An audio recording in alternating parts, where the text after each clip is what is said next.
Die tema van hierdie podcast is God se tydlyn. Van 'n YouTube skakel wat ek daar terug gekry het, tot 'n profiel wat voor my oë verdwyn het. Hierdie is hoe God sy tydlyn vir my gewys het. Nou, voordat ek met hierdie episode begin, wil ek iets deel wat ek sterk in my gees voel. God het my gewys, ek moet van nou af presies aanwys wanneer hy met my praat.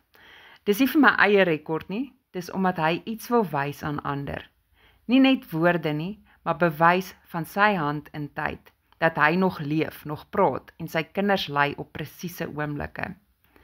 Ek hou natuurlik al die bewysstukke, elke boodskap, elke tydstempel, elke vers en ek heg dit aan die einde van hierdie video. Nie om te bewys dat ek reg is nie, maar om te wys dat God nog beweeg, dat sy bestaan nie 'n teorie is nie, maar iets wat sigbaar word in ons alledaagse oomblikke. Psalm 59, die voorbereiding. Na een van my vorige episodes waar ek oor beskerming gepraat het, het 'n vrou in die kommentaar vir my Psalm 59 gestuur. Nou daardie psalm vertel van Dawid wat vir God vra om hom te red van sy vyande, maar terselfdertyd verklaar dat God sy vesting is. Ek het geweet, dit was 'n voorafseën. God was reeds besig om my hart voor te berei vir wat sou kom. Timestamp 19 Oktober 2025 om 15:15 PM. My life coach stuur vir my 'n YouTube skakel, 'n video oor openbaring. Toe ek dit ontvang het, het ek nie geweet hoe belangrik dit sou wees nie. Maar nou sien ek, God het al op Sondag begin bou aan wat ek Dinsdag sou verstaan. Hy het reeds die stukke begin skuif. As jy nou luister, kan jy nou vir 'n oomblik pause, 'n notaboek vat en jou eie tydlyn begin neerskryf. Kyk hoe God detail gebruik, minute, boodskappe, mense. God maak my wakker met die timestamp, skryf haar neer, 21 Oktober 2025 om 02:06 AM. God maak my wakker om die openbaring video te kyk. Ek weet toe nou nog nie hoekom nie, maar ek het geleer om alles op my timeline te plaas. So ja, ek is nou wakker en ek kyk. En ek voel toe somme, God is besig om iets hier op te bou. Skryf nou neer timestamp 21 Oktober 2025 02:14 AM. Ek kry 'n TikTok inbox. Hallo, hoe gaan dit met jou? Dis iemand wat my gister begin follow het. Vir my was dit 'n bevestiging dat mense kyk my video's en dat God deur hierdie platform met hulle praat. Ek stuur vir hom 'n screenshot van my Facebook plasing net voor sy boodskap en die timestamp is 21 Oktober 2025 om 02:06 AM. God maak my wakker om die movie te kyk. Ek weet nog nie hoekom nie, maar ek het gister geleer om alles wat ek doen op my timeline te plaas. So ja, ek is nou wakker en ek kyk. Ons sal later uitvind hoekom. Chat soon, dis wat ek gesê het op Facebook, toe ek daai screenshot daar gaan sit het. Toe begin hy praat oor vals geld maak geleenthede, hierdie ou op TikTok, wat vir my inbox stuur. En ek sê, nee dankie. En ek besef, dis nie 'n regte profiel nie. Maar God kan selfs die bose gebruik om 'n teken te stuur. Ek sê toe vir hom, gaan slaap eerder. Toe ek terugkyk, was sy profiel weg.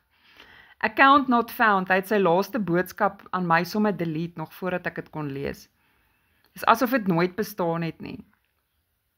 Maar julle sal sien, ek plaas hierdie screenshots aan die einde van hierdie video. Volgende timestamp wat julle kan neerskryf is 21 Oktober 2025 om 05:39 AM. 'n derde persoon stuur vir my hierdie 4 verse op WhatsApp. Is 'n vrou wat ek ken deur die werk. Wel, sy volg my eintlik al vir baie jare, maar ek het haar die eerste keer ontmoet deur die werk wat ek doen. En daar is 4 verse, die een is Jesaja 41 vers 10, Psalm 56 weer eens, vers 4 tot 5, Filippense 4 vers 6 tot 7 en Johannes 14 vers 27. Het is asof God sê, moenie bang wees nie, ek is met jou. Elke vers dra dieselfde vrede, dat selfs in aanvalle hy reeds beheer hou. En hier is wat elkeen beteken. Jesaja 41 vers 10 beteken, God beloof sy teenwoordigheid en krag. Hy hou jou vas. En Psalm 56 vers 4 tot 5 beteken, Dawid vertrou God ten spyte van mense se planne. Hou jou oë op sy trou. En Filippense 4 vers 6 tot 7, gee alles aan God deur gebed. Sy vrede beskerm jou hart. En die betekenis van Johannes 14 vers 27 is, Jesus gee sy eie vrede, anders as die wêreld sin. Nou saam sê hierdie verse vir my, God is met jou, jy hoef nie bang te wees nie, gee alles vir hom, en hy gee sy vrede, 'n vrede wat niks kan breek nie. Die volgende timestamp wat jy kan neerskryf is 21 Oktober 2025 om 07:48 am. My ma stuur vir my 'n boodskap op WhatsApp. You have the power to curate the energy around you. You deserve to be surrounded by love and support that nurtures your soul. Ek besef dit sluit aan by Psalm 54, wat eintlik 'n volgeling van die vorige dag vir my gestuur het, nadat ek die episode gemaak het van geen roete teen my sal slaag nie. En God herinner my, ek gee die wysheid, maar jy kies watter stemme jy toelaat.